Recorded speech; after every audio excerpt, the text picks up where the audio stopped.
인포맥스 라이브 3부 바로 시작하도록 하겠습니다. 우리 김민수 대표님, 안지원 팀장님 어서 오세요. 어서 오십시오. 오래 기다리셨습니다. 저희가 좀 2부까지 시간을 좀 많이 써서 3부는 바로 들어가도록 하겠습니다. 자, 일단 지난주에 외국인들이 조금 이제 순매도로 전환을 했잖아요. 네. 그동안 9월 말 이후에 5조 5천억 정도 샀다가 지난주부터 좀 순매도 하더니 오늘도 사실은 조금 순매도 했는데 어떻게 된 겁니까? 이거 외국인들 뭐 변심을 한 겁니까, 이제? 그러게요. 저도 이게 지난 펀드 있잖아요. 네. 미국의 텍사스 교직원 연금이었나요? 그 연기금에서 이제 중국 비중 축소하고 한국 비중을 늘리면서 한동안은 좀 지속적인 순매수가 들어오는 걸로 좀 기대가 됐습니다. 그래서 네. 이런 기조가 앞으로도 좀 여러 연기금으로 좀 퍼져 나가지 않을까라는 생각이 들었는데 지난주부터 외국인 순매수가 매도로 전환이 됐습니다. 네. 네, 규모가 뭐 그렇게 크진 않은데 일단 좀 당분간 이어졌던 움직임이 조금 꺾였다는 데에서 이게 지속성이 있을지 없을지는 좀 더 봐야 될 것 같고요. 규모를 좀 말씀을 드리면 10월 들어서 참 많이 샀거든요. 일주일에 한 7, 8천억씩 계속 외국인이 순매수를 하다가 11월 들어서 일주일에 한 1.2조 원 정도 더 네. 크게 매수를 하기 시작했었습니다. 근데 지난주에 마이너스 2천억으로 순매도를 전환을 했고 오늘도 한 마이너스 1,몇백억 정도 계속 순매도를 이어가고 있습니다. 장중에는 좀 더 많이 팔았다 조금 줄어드는 것 같긴 하고 네. 그래서 이제 좀 재미난 게 이 시장의 단기 세력들은 매도를 한 거고 장기 세력들은 계속 매수를 하는 거냐 뭐 이런 게 좀 궁금하고 또 10월 달에는 중국에서 외국인들이 이탈을 많이 했는데 11월 달에 또 유입이더라고요. 네. 네, 그래서 끝났나? 벌써? 한 달 만에 끝났나? 뭐 이런 생각도 드는데 김민수 대표 이거 정답은 사실은 누구도 지금 정확히 모를 거예요. 한국의 투자자들 중에 어떻게 보십니까? 정답을 누가 합니까? 시장에서. 그래서 정답을 맞추라는 말씀은 아니고요. 어떻게 보시는지 궁금해서. 맞출 수도 없어요. 네. 근데 제가 보기엔 지난주부터 이렇게 쭉 꾸준히 지켜본 결과 네. 네, 딱 외국인들 세력이 충돌하는 것 같습니다. 네, 두 가지 큰 세력들이 하나는 막판에 외국인들 매수가 들어온다는 얘기는 이게 보면은 누르던 쪽도 따로 있어요. 네. 그러니까 팔던 쪽도 있고 근데 이거는 그 앞서 말씀하셨듯이 패시브 쪽은 자금이 들어온 것 같아요. 네, 들어오는데 지금 단기로 시장 이 정도 올라왔으면 됐다라고 못 버티는 쪽은 지금 전방위로 다 들어오고 있습니다. 네. 공매도부터 어떤 특히 이제 코스닥 시장 보면 더 적나라하게 나오기 시작하는 것 같고요. 네. 특히 지금 눈여겨봐야 될 게 외국인들 푸드 옵션입니다. 이쪽은 지난달엔 큰 재미 못 보다 보니까 이번 달에도 계속 늘려가기 시작합니다. 네. 네, 그래서 지금 지난 11월 달에 옵션 만기일 뒤에 포지션 보게 되면 콜 매수 한 요만큼, 예. 풋 매수 15만 개 이런 식으로 차지를 하고 있습니다. 그렇다는 얘기는 일단 시장의 충격이나 아니면 자기네가 끌어갈 방향을 대비해서 계속 보험 성격으로 뭔가 네. 갖추고 있다는 거. 이거는 의미하는 바가 좀 있을 것 같고요. 또 이번에 12월 8일이 선물 옵션 동기시 만기일입니다. 예. 이때는 또 파장도 조금 있겠죠. 근데 그때 또 다가가서 FMC회의도 있고 뭐 그러다 보니까 어떻게 이용할지 요거는 조금 더 봐야 되겠는데 근데 패턴상으로는 일단 쉽게 안 밀리는 상황인 것 같아요. 매수 패시브가? 네. 네. 그러다 보니까 좀 밀렸다 그러면은 또 들어가려고 하는 기준은 나오는데 역시나 그렇게 되면 누르는 것도 만만치 않기 때문에 이게 폭이 좀 네. 수급 따라서 왔다 갔다 할 수밖에 없는. 그런 측면에서 보면 제일 네. 걱정되는 게 2차 전지 관련 주식들이 네. 워낙 시총 비중이 커졌고 그다음 주가도 이 하락장에서 고공행진하면서 고점을 다 돌파를 하는 상황이잖아요. 그렇죠. 그럼 이제 패시브 애들도 가격에 부담을 느끼면 좀 덜 사기만 하면 얘네들이 만약 단기 세력에 의해서 찍어 눌려지면 지수는 끌려내려가죠. 굉장히 어려워질 수 있어서 걱정이 많이 되는데. 그게 가격이 오르다 보니까 살 수 있는 금액도 더 같은 금액이면 적을 수밖에 없어요. 그렇죠. 그렇게 되면은 당연히 그걸 누릴 수 있는 상황도 되겠죠. 그러다 보니까 게다가 또 중요한 게 2차 전지 쪽은 그동안에 패시브로 좀 채웠다라고 하는 연기금이 배반하고 있습니다. 네. 연기금이 이제 팔기 시작을 해요. 한 지난주부터인가 팔기 시작하다 보니까 기관 수급이 확 변했고요. 거기다가 외국인들마저 그러면 꾸준히 샀던 게 멈칫한다 그러면 오늘 같은 상황이 돼버리죠. 네. 조금 저는 이제 걱정되는 게 사실은 이제 외국인의 입장에서 생각해 보면 9월 말 10월 초만 하더라도 삼성전자 주가가 한 5만 원 초반대 아닙니까? 네. 근데 거의 바닥에서 한 10,000원 정도 올랐잖아요. 그러니까 한 20% 정도 거의 오른 거죠, 그죠? 네. 그다음에 원달러 환율이 1,440원 대에서 지금 1,330원이니까 또 한 100원 빠졌지 않습니까? 네. 환율로만 또 한 6, 7% 먹은 거죠. 이거 더하면은 정말 바닥에서 기가 막히게 잡은 애들은 삼성전자 주가로만 단기간에 한 25% 이상 먹은 거죠. 그죠? 그렇죠. 환율도 추가하면. 네, 그러니까 환율까지 해가지고. 추가하게 되면. 그러면은 사실은 야 단기간에 지금 한 2달 만에 25% 먹었으면 물론 이제 외국인의 그 투자의 어떤 타임 호라이즌이 어떨지 모르겠지만 아무래도 조금 이렇게 뭐랄까 수요가 약간은 좀 이렇게 제한될 만한 그런 주가나 환율의 가격대가 온 게 아닌가라는 좀 걱정이 하나 들고 또 한 가지는 결국 외국인의 매수세가 달러 약세에서 촉발이 좀 됐잖아요. 네. 근데 최근 지난주부터 좀 달러의 흐름이 약간 바뀌고 있고 또 이 9월 말 10월 초가 언제였냐면은 연준의 금리 인상에 대한 속도 조절 기대감이 가장 이제 막 불붙기 시작했던 때. 그랬던데 최근에는 이제 속도보다는 다시 또 최종 금리 수준을 좀 약간 관심이 옮겨가고 있으니까 그런 이제 저는 순수하게 매크로 관점만 보면 외국인 매수세가 이제 더 강해지기는 좀 어려운 거 아닌가. 일단은 기존에 왔던 애들 좀 지켜보는 정도 이게 뭐 완전히 빼지는 않겠지만 좀 그런 걱정이 들거든요. 어떻게 생각하십니까? 저요? 네. 그 앞서 말씀드렸던 그 연기금 자금들이 도대체 어느 규모로 중국에서 빠져나온지가 정확하지 않아요. 네. 그래서 뭐 그거를 예측하기 되게 어려운 것 같고, 그래도 만약에 이제 중국에서 빠져나오는 흐름들이 계속된다면 말씀하신 대로 패시브 자금은 일정 부분 계속해서 집행은 될 것 같습니다. 네. 예, 근데 단기적으로 말씀하신 대로 이런 틈을 노려서 뭐 공매도를 한다든가 이런 세력들은 계속 있기 때문에 그 세력들 간의 충돌인데 문제는 뭐냐면 국내 수급이 제로예요. 그러니까 그게 문제지 지금. 네, 국내 수급이 없기 때문에 네. 받아줄 세력이 없고 앞서 말씀드렸던 한국의 국민연금 내 이런 데까지 발을 빼면 굉장히 수급적으로 취약해지는 거예요. 그날 많이 파는 많이 포지션을 구축하는 애들에 따라서 올랐다가 떨어졌다가 마음껏 이루어질 수 있어요. 팔 게 많은 날은 떨어지고 살 게 많은 날은 오르는 아주 이런 주인 없는 시장으로 넘어갈 확률도 좀 있어 보입니다. 네. 안 팀장님 어떻게 해요? 맞습니다. 그 수급 주체가 지금 사줄 사람이 없는 상황에서 외국인에 의해서 흔들리는 좀 경향이 좀 크거든요. 근데 외국인 입장에서 설명해 주셨지만 밑에서 많이 올라왔고 그리고 시장 밸류에이션으로 봐도 지금 싼 구간이 아니거든요. 지금 PER 기준으로 한 11.5배에서 12배 정도 됩니다. 또 그러니까 올라가네요. 뭐 오늘 리포트에서는 뭐 3표준 편차 구간에 있다라고까지 이야기를 할 정도로 오버슈팅이 됐다라고 표현을 하고 있거든요. 그러니까 지금 외국인 입장에서는 싸 보이는 증시 상황은 지금 아닌 거죠. 그리고 앞으로도 조금 걱정이 되는 게 제가 한 9월 달까지만 해도 삼성전자 어닝 컨센 하향이 되는 거를 계속 말씀을 드렸거든요. 근데 최근에 또 하이닉스 보니까 적자 전망의 폭이 훨씬 더 늘어나고 있습니다. 그래서 제가 자료를 한번 정리를 한번 해봤는데요. 자료 한번 보여주시면요.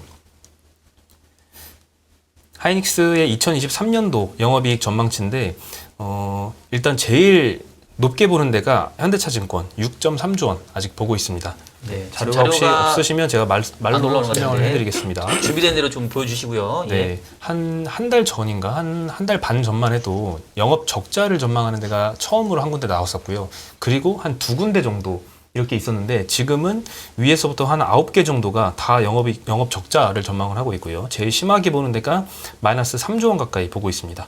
마이너스 2조 원을 보는데도 한 4군데 정도 있고 마이너스 1.7조 원, 마이너스 1.5조 원 다 조 단위의 영업 적자를 기록할 것으로 지금 보고 있는 상태고 여전히 좋게 보는 아직 플러스 영업이 흑자를 낼 거다라고 보는 쪽도 뭐 플러스 2조 원, 뭐 6조 원을 제외한다고 해도 아직 1, 2조 원대가 있기 때문에 이 격차가 아직 굉장히 큰 상태입니다. 그래서 최근 한 달 동안 흐름이 위에를 전망을 하던 전망들이 이제 점점 밑으로 많이 내려왔고, 근데 거기다가 아직도 그 격차가 많이 좁아지지 않아서 여기서 추가로 플러스 2조 원 전망이 마이너스 2조 원 전망까지 이렇게 내려온다고 하면 그러면 한국의 이익 전망치가 좀 더 내려올 것이고, 이건 또 하이닉스만의 이야기가 아니겠죠. 삼성전자도 뭐 이 폭이 이 정도는 아니겠지만 어느 정도 내려올 거니까 그러면 이 PER이 지금 11.5배, 12배 정도인데 이게 더 올라가지 않을까. 주가는 가만히 있더라도.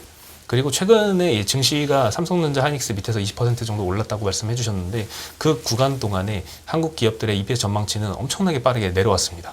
그래서 이 높은 PER 수준을 지금 만든 거거든요. 그게 앞으로도 조금은 더 진행될 여지가 있다라고 생각이 듭니다. 뭐 그런 것 같아요. 그러니까 사실 뭐 2200 막 깨지네 만에 이랬었을 때에 비하면 사실 시장 분위기 많이 좋아진 건 맞는데 또 또 막 흥분해서 막 또 올라갈 정도로 보기에는 말씀하셨던 것처럼 밸류에이션 부담이 실적이 빠지는 가운데 주가가 올라왔으니까 PER은 더 높아져 버렸고 네. 외국인 입장에서는 이제 원화의 저평가 메리트 좀 없고 이제 약간 어떻게 보면은 매수 주체가 조금 공백인 상태인 것 같아서 그 부분 좀 걱정되긴 하는데 원래 한국 주식은 네. 고퍼에 사는 겁니다. 아 그렇습니까? 원래 그렇게 사는 아, 겁니다. 고퍼에 사서 더 고퍼에 파는 겁니까? 아닙니다. 그리고 또 이제 실적 사상 최대치 그때 파는 겁니다. 아 네, 그렇습니까? 그거 사는 건 맞는데 네. EPS 자체가 지금 하향되려고 하다 보니까 그게 이제 약간 걱정되는 거죠. 뭐 그거는 뭐 왜 이렇게 자신 있게 얘기하죠, 제가? 아니 사실 그 하이닉스가 두 자릿수 영업이익, 그러니까 10몇 조씩 영업이익을 내던 회사가 마이너스가 되면 국내 증시의 EPS 총량이 그렇죠. 뭐 15조, 20조씩 빠지는 개념이잖아요. 네, 근데 그러니까. 20조가 빠지면 우리나라 EPS 총량이 200조 내외 이렇게까지 많이 올라가서 200조 내외잖아요. 맞습니다. 근데 거기서 20조 정도 빠진다고 생각해 보세요. 삼성전자도 빠지잖아요. 네네. 그러면 PER 배수가 안 올라가고 배길 수가 없죠. 네, 그러니까 이제 말씀하신 대로 그러면은 야씨 12배나 하는 PER을 이게 싸냐? 한국 역사상 최고치가 14.4배, 14.5배 이거밖에 안 되는데 뭐 9배 정도였던 적도 있는데 이게 싸니? 이렇게 돼 버리면 손이 안 나가는 상황인 거죠. 근데 말씀하신 대로 따지고 보면 반도체 주식들이 턴한다는 개념을 보면 고퍼 반도체 사듯이 시장을 생각해 보는 공간도 분명히 있는 것 같습니다. 아까 보여준 숫자가 혹시 뭐 4분기 전망인 건가요? 어떻게 되는 거죠? 23년도 영업이익 내년도, 전망치입니다. 내년도. 네. 와, 편차가 엄청 크네요, 근데. 그러면 혹시 내년 연간 전체로 상장 기업들 감익까지도 지금 예상이 나오고 있나요? 하이닉스가 빠지면 삼성전자도 빠질 텐데 당연히 그게 감익이죠. 그러면 전체적으로 다? 네, 네. 아, 네, 그렇게 되니까 PER 배수가 지금 11.5배 얘기가 나오고 있는 거라고 봐야 될 것 같아요. 연간으로 상장 기업들 감익으로 갔던 해는 그렇게 많지 않지 않았나요? 그럼요. 안 좋을 때 그렇게 됐고 그리고 꾸준히 상승해서 한 200조 정도까지 올라왔었죠. 영업이익 기준으로는 200조 훨씬 넘었었죠. 순이익 기준으로 한 180조, 190조 네. 이 정도 됐으니까. 네. 참 하여튼 좀 시장은 조금 다시 좀 애매해지는 것 같은데 이 와중에 신영증권 리포트가 조금 의미 있는 것 같은데 어떤 네. 내용이었습니까? 이번 리포트에서는 미국 장단기 금리가 역전되는 걸 조심하자는 의견인데 장단기를 미국 30년물과 기준금리 역전을 조심하자는 의견이었습니다. 그 최근에 달러 약세 강도가 굉장히 거친 수준으로 진행이 되었는데 이게 단순히 금리 인상폭이 줄어드는 것에 대한 기대를 반영한 거는 아닌 것 같다라는 의견인데요. 조금 이상하다는 거죠. 그래서 이거는 그게 아니라 경기의 위축을 반영하고 있다라고 분석을 한 건데요. 이제 과거에 이제 미국 30년물 금리가 기준금리를 하회했던 구간을 보면 대부분 심각한 경기 침체 위기로 연결이 됐다라고 과거 사례를 나타내줬는데 예를 들면 70년대 후반의 오일 쇼크, 89년에 저축 대부조합 사태, 그리고 IT 버블과 서브프라임 사태, 그리고 코로나 사태 다 이런 사태들이 다 이 30년물 금리와 기준금리가 역전했던 구간에 다 나타났다라고 하고요. 현재 지금 미국 30년물 금리가 3.91% 정도 수준입니다. 근데 기준금리가 3.75에서 4% 사이에 있죠. 아직 기준금리 하단은 이 30년물 금리가 역전이 되지 않았는데 12월 달에 들어서 50bp만 인상을 해도 이게 바로 하단이 역전이 돼버리는 거죠. 그래서 이게 역전이 되면 아무래도 크레딧 리스크가 부각이 되지 않을까 하는 전망이 있습니다.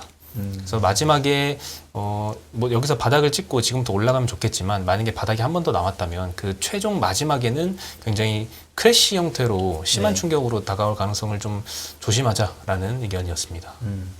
그 참고로 미국의 수익률 곡선 커브를 보면 미국은 최장 만기가 30년이거든요. 네. 우리나라 국채는 50년까지 있는데 이게 어떻게 되냐면 단기부터 한 2년 구간인가까지인가 이렇게 급등을 하고요. 그러니까 그러니까 커브가 이렇게 급등했다가 1년 이상부터 이렇게 흘러내립니다. 이렇게.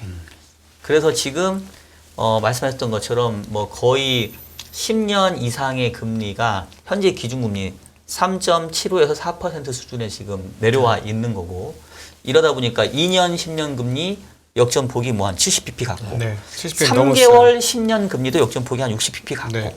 상당히 조금 이 수익률 곡선의 커브만 보면 과거에 이제 경기 침체 직전에 나타났던 이제 그런 모습이기는 해요. 그래서 그 부분에 대해서 이제 신영증권이 좀 얘기를 한 것 같긴 한데 연준에서 얘기했던 주요한 포인트는 3개월하고 18개월이죠. 18개월? 예, 3개월하고 18개월이고 그거 네. 역전되면 네. 금방 침체가 온다라고 연준 보고서에 있는 거니까요. 예, 그래서 근데 이제 그래서 3년 18개월은 안 보이니까 3개월하고 2년물을 좀 보는데 네. 오늘은 조금 벌어져 있습니다만 최근 한 17bp까지 네. 줄어들었어요. 그것도 네. 굉장히 안 좋은 신호이긴 합니다. 근데 이게 사실 시간 문제라고 볼 수밖에 없는 게 경기 12월 침체가? 네. 장단기 역전이 상당히 예, 이미 다 경기 취소. 역전됐는데? 아니 아까 말씀하신 네. 3개월하고 2년이. 왜냐하면 12월 FOMC에서는 최소 50bp를 인상할 거니까 그럼 이제 기준금리가 4.25에서 4.5 되지 않습니까? 상단이 4.5가 되잖아요.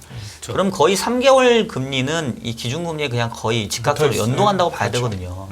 그럼 이제 2년짜리 금리가 뭐 물론 조금 올라가긴 하겠지만 그래서 뭐그 부분들은 좀 걱정이 되긴 하는데 뭐 사실 또 경기 침체에 대해서 현재의 주가가 선반영한 부분이 있다 뭐 이런 주장도 있으니까 뭐 이것만 가지고 무조건 시장을 전망할 부분은 아니긴 한데 경기적인 측면에서는 조금 부담이 되는 건 사실인 것 같고 아까 신용 리스크 얘기하셨는데 미국에서는 아직 신용 리스크가 커지고 있지는 않아요. 그러니까 뭐 하이힐드 스프레드라든가 이런 것들이 미국에서는 그렇게 크게 벌어지고 있지는 않은데 신용 리스크는 사실 우리나라가 문제지 요즘에. 네. 심각하죠. 예, CP 금리 막 5% 중반하고 최근에 기사를 보니까 회사채와 국채와의 신용 스프레드가 거의 지금 막 위기 수준까지 지금 치솟고 있는 상황입니다. 그래서 네. 최근에 국채 금리는 하락하지만 회사채 금리는 계속 상승하는 모습을 보여줘서 국내에서는 신용 경색에 대한 우려가 이제 좀 높다. 네. 이런 우려가 있습니다. 지난주에 한 ABCP가 20% 금리에 거래가 됐었습니다. 예. GS건설이 신용보험을 한 건데도 네, 그게 아마 만기가 이제 1개월짜리 짧긴 했는데 요즘 뭐 ABCP가 다 차원 발행이 안 되니까 그냥 뭐 돈 주는 대로 뭐 값을 매기는 이런 상황이 벌어지고 있습니다. 근데 이제 금융당국에서 계속 뭐 RP 매입 자금 뭐 이렇게 네. 더 내주고 하는 걸 봐서는 분명히 해소를 하겠다는 의지는 있다고 보는 게 맞겠죠. 정책 당국의 입장이 가장 중요하니까 신용 경색 문제에 있어서는. 그러니까 사실은 제가 좀 얘기를 해도 됩니까? 네. 너무 시간을 잡아오는 것 같긴 한데. 중요한 얘기 하시는데요. 네. 네. 그러니까 그 동안에 이제 뭐 97년도 외환위기, 뭐 2008년도 금융위기 때 하고 비교하면 이 실무에서 느끼는 거는 그래도 조금은 빠르게 개입은 했어요. 이제 시장에서는 이제 잘 모르시는 분들은 왜 선제적으로 개입 안 했냐고 하는데 사실은 하기도 힘든 게 민간에서의 부분이기 때문에 정부가 민간에서 뭐 하진 않았는데 미리 해주기는 좀 어렵거든요. 그래서 조금 개입을 빨리 하긴 했는데 이게 이제 문제가 항상 그렇지만 이제 양극화되면 정작 필요한 곳은 돈이 잘 안 가요. 네. 그렇죠. 그러니까 최근에 보면 국채 금리는 하락했는데 회사채 금리는 올라갔다는 얘기가 오히려 돈이 다 이제 이 국채 시장으로만 가니까 이제 정작 필요한 이 곳에는 돈이 잘 안 가고 있기 때문에 이제 그 부분에 대한 어떤 대책이 필요한데 역설적으로 그런 대책이 명분을 얻으려면 뭔가 터져야 되거든. 네. 아무 일도 없는데 그냥 주면 나중에 이건 뭐 약간 도덕적 회의, 모럴 해저드 도덕적 얘기가 회의가 될수 나오니까. 있죠. 네. 그래서 그 부분이 아마 조금 어느 선에서 개입을 해야 될 건지 그게 조금 정부 당국도 좀 골치 아픈 얘기이지 않을까라는 생각이 좀 듭니다. 네. 끝이네요. 네. 네. 네, 얘기를 너무 많이 논평 만평까지 하시고. 예, 아닙니다. 또 그 뭐 회사 이름을 얘기하기 그런데 지금 롯데 그룹이 조금 약간 요즘에 또 유동성에 대한 얘기가 좀 있는 것 같아요, 그렇죠? 네, 롯데케미칼이 지난주에 주가가 좀 많이 출렁였습니다. 회사에서 공시를 내기 전에 더벨에서 기사가 나왔거든요. 유상증자를 1조 원에서 한 2조 원 정도 하겠다. 그 기사가 나온 다음에 해명 공시에서도 뭐 검토한 바 있지만 구체적으로 결정된 바 없다. 거의 인정하는 식의 이제 공시를 해서 시장에서도 좀 기정사실화했죠. 그래서 이틀 동안 한 10% 주가가 빠졌는데 금요일 날 장 끝나고 실제로 공시가 나왔습니다. 1조 1,500억 정도의 유상증자가 발표가 되었고요. 주주 배정 증자로 해서 기존 주식수 대비 한 25% 정도 신주 발행이 있었습니다. 근데 뭐 기사에서는 뭐 최대 2조 원이라고 그랬는데 그것보다는 조금 규모가 조금 낮았던 것 같고요. 현재 주가 대비해서는 한 30% 낮은 가격으로 1차 발행가액은 좀 확정이 되는 것 같습니다. 이 중에서 한 6천억 정도는 일진 머티리얼즈 인수 자금으로 쓰고요. 나머지 5천억은 납사 매입 등의 이제 운영 자금으로 활용할 예정이고요. 요 유증 발표 이후에 하이투자 증권에서는 목표가를 내렸습니다. 29만 원에서 21만 원으로 8만 원 내렸으면 굉장히 크게 많이 내린 거고요. 이게 롯데 건설로 이제 문제가 좀 올라가는데 그룹사를 통해서 9천억 정도를 지금 현재 차입을 한 상태인데 여기다가 추가로 은행 대출 3,500억을 더 받았습니다. 그래서 지난주에도 나이스 신용평가에서 이 롯데 그룹사들의 장기 신용 등급 전망을 하향시켰잖아요. 네, 그래서 그게 좀 더 현실화될지는 지켜봐야 될 것 같습니다. 이 이유는 이제 당장의 단기 유동성이 좀 급하기 때문에 이렇게 계속 하는 건데, 올해 말까지 만기 도래하는 PF ABCP가 AB 전단체 포함해서요 2조 2,600억 정도라고 합니다. 근데 이 중에 1조 9천억은 11월 안에 만기가 도래합니다. 그러니까 당장의 유동성이 지금 많이 필요한 상황이라서 이렇게 유상증자도 급하게 했다라고 볼 수 있을 것 같습니다. 근데 이제 유상증자 관련된 컨퍼런스 콜을 오늘 진행을 했었거든요. 여기서는 굉장히 긍정적으로 좀 코멘트를 하시더라고요. 롯데건설의 긴급한 상황은 이제 지났다. 그리고 추가 자금 조달은 우려하지 않아도 된다. 그리고 4분기 영업이익이 지금 현재 컨센은 마이너스 750억 형성이 되어 있거든요. 이것도 이제 흑자 전환이 가능할 수도 있다. 이렇게 언급을 했었습니다. 네. 근데 앞으로 이런 거 좀 비일비재할 것 같아요. 채권이 막히다 보니까 네네. 기업 입장에서는 가장 쉽게 네. 조달할 수 있는 거 뭡니까? 이런 거죠. 솔직히 유상증자. 예, 가만 보면은 기분 나빠요. 네. 주주 입장 쪽에서는 아니 그거 안 되니까 이걸 통해서 상장 주식 통해서 이렇게 나가는 거는 이거는 좀 그렇죠. 그러니까 제가 한국에서 ETF 지수로 투자하면 절대 안 된다라고 하는 또 얘기가 당했죠. 그 주가 2배 오르는 사이에 물량은 몇 배가 늘었어요. 그렇죠. 네, 지금 한 7배 늘지 않았을까요? 굉장히 많이 늘었습니다. 어쨌든 지금 중국 주식하고 한국 주식은 그래도 지수 투자하면 절대 안 된다. ETF 바보 된다. 지수는 항상 제자리다. 네. 그렇습니다. 그냥 씁쓸합니다. 뭐 이런저런. 네. 사실 이제 어쨌든 간에 저희가 또 영향력 있는 방송이니까 어떤 특별 기업의 특정 기업의 이제 이름 이런 거 거론하는 건 사실 조금 되게 조심스럽기는 합니다. 근데 이제 말씀했던 것처럼 뭐 특정 기업의 문제가 아니라 요즘 대부분 멀쩡한 기업들 대부분의 기업들이 자금 조달이 잘 쉽지는 않아요. 네.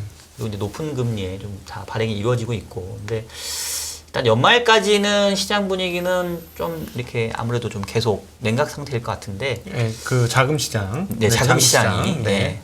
근데 이제 해가 바뀌면 어쨌든 간에 이제 새로운 또 자금들이 또 이렇게 집행될 수도 있고 하니까 좀 연말까지 조금 이제 별일 없이 무사히 좀 넘어가면 좀 그래도 숨통은 트이지 않을까 이렇게 일단은 좀 저희 시장 내에서 좀 아, 예상을 그럼 하고 내년 있습니다. 시장을 밝게 전망하시는 겁니까? 자금 시장. 아, 그럼 네. 네. 자금 시장 얘기하고 있었잖아요 지금. 네. 네, 다음 이슈 뭐가 있을까요? 네, ABCP 이야기 더 해도 되나요? 아, 예, 하셔도 됩니다. 네, 아까 그 20% 넘었다고 말씀드렸는데 말씀하셨듯이 극단적인 사례였던 것 같고요. 근데 다른 것들도 10% 가까운 금리로 지금 나오고는 있습니다. 등급이 뭐 낮은 등급의 ABCP도 아니고요. KB증권이 시정 보강했던 ABSTP입니다. 이거는 이제 에셋백트 쇼텀 본드라고 해서 전단체인데요. A1 등급입니다. 제일 높은 등급을 받고 있는데도 연 9.9%의 거래가 됐습니다. 물론 잔존 만기는 이제 일주일 정도로 낮은 이런 만기 짧은 것들이 차원 발행이 안 되다 보니까 이렇게 굉장히 높은 금리로 찍혀 있는 이런 상태가 좀 나오고 있고요. 시중 금리는 아시다시피 고점 대비 좀 많이 하락을 했는데 이 PF 금리는 계속 안정이 되지 못하고 있는 모습을 계속 보이더라고요. 그래서 아마 최근에 이제 시장이 많이 반등을 했었을 때도 건설주는 그렇게 반등을 못했거든요. 그 이유가 아마 여기에 있는 게 아닌가 이런 생각도 들고요. 이런 상황에 만기 도래하는 물량도 굉장히 많습니다. 당연히 뭐 ABCP도 그렇고 ABSTP도 그렇고 만기가 다 짧잖아요. 그래서 11월에 만기 도래하는 물량이 ABCP가 잔액이 17조 원 정도, 전체 발행 잔액 중에 한 절반 정도 수준이 이번 달에 말에 도래를 합니다. 그래서 짧은 시간에 많은 유동성이 필요하기 때문에 지금 이렇게 금리가 안정되지 않고 있는 상황에서 좀 걱정이 커질 수밖에 없죠. 그래서 정부에서도 1.8조 원 규모의 유동성 매입 프로그램을 오늘부터 이제 시행을 하기로 했고요. 요게 과연 좀 시장 안정화에 좀 기여를 어느 정도 하는지는 저도 좀 궁금합니다. 그래서 지켜봐야 될 이슈일 것 같은데 이게 1조 8천억 정도의 규모가 네. 지금의 이 채권 시장 안정에 어느 정도 혹시 도움이 될 것 같다고 생각을 하시나요? 글쎄요, 이게. 사회자와 패널입니다. 네. 아니, 이게 사실 이 자금 시장은 철저하게 이 신용 시장이라고 볼 수 있거든요. 그러니까 뭐 사실 신용 상태가 괜찮고 우리가 여유가 있으면 뭐 1.8조도 충분하죠.